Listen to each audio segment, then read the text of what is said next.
What happens when the gods themselves fear a mortal's growing power? They send their most irresistible weapon, not an army, not a thunderbolt, but a single celestial dancer whose beauty can shake the foundations of heaven itself. In the golden age of the Treta Yuga, when sages could reshape reality through sheer willpower, there lived a king named Vishwamitra. But this wasn't just any ruler. Vishwamitra had witnessed something that changed his destiny forever, the sage Vasishta's divine cow, Kamadhenu, which could grant any wish.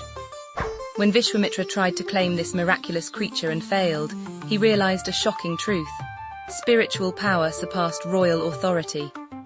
Determined to become a Brahmarishi, the highest order of sage, Vishwamitra abandoned his throne.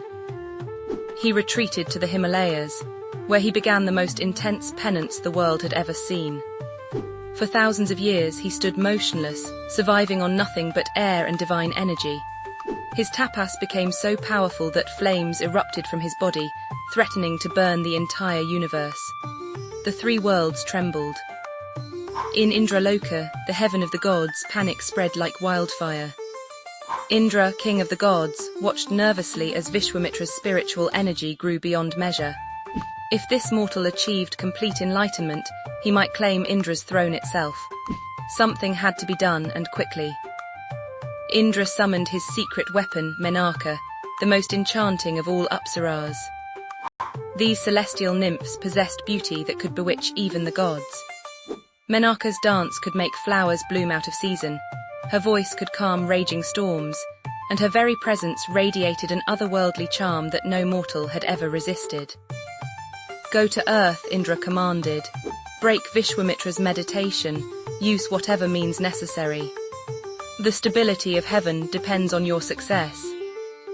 Menaka hesitated.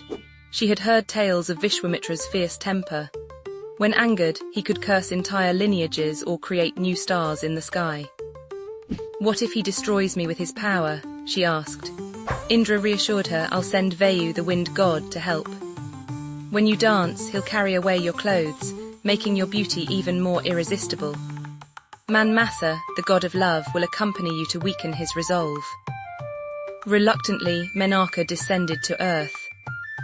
She found Vishwamitra deep in samadhi, his body radiating golden light, completely absorbed in cosmic consciousness.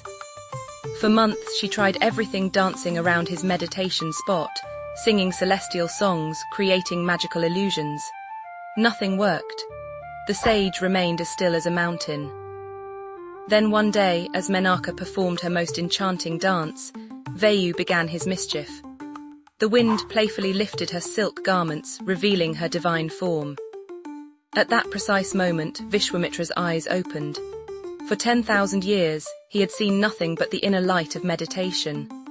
Now, suddenly, he beheld beauty beyond imagination. In that instant, millennia of spiritual discipline crumbled.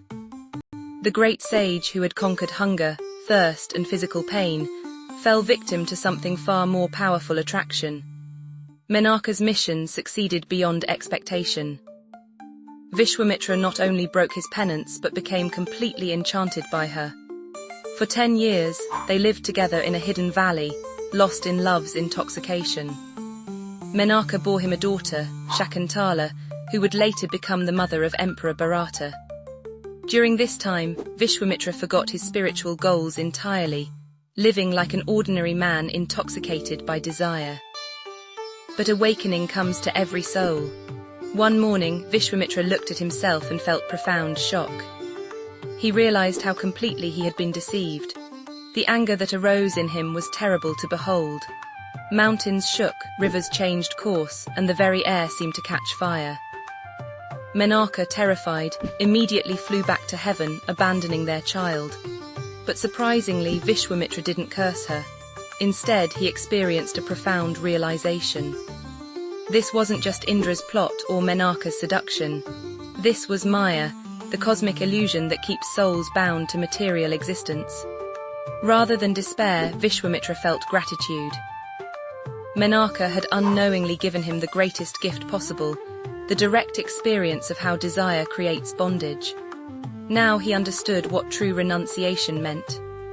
It wasn't about avoiding temptation, but transcending the very mechanism by which temptation operates.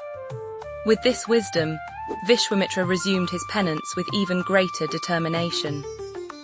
Eventually, he achieved his goal, becoming one of the 7 great sages whose consciousness helps maintain cosmic order.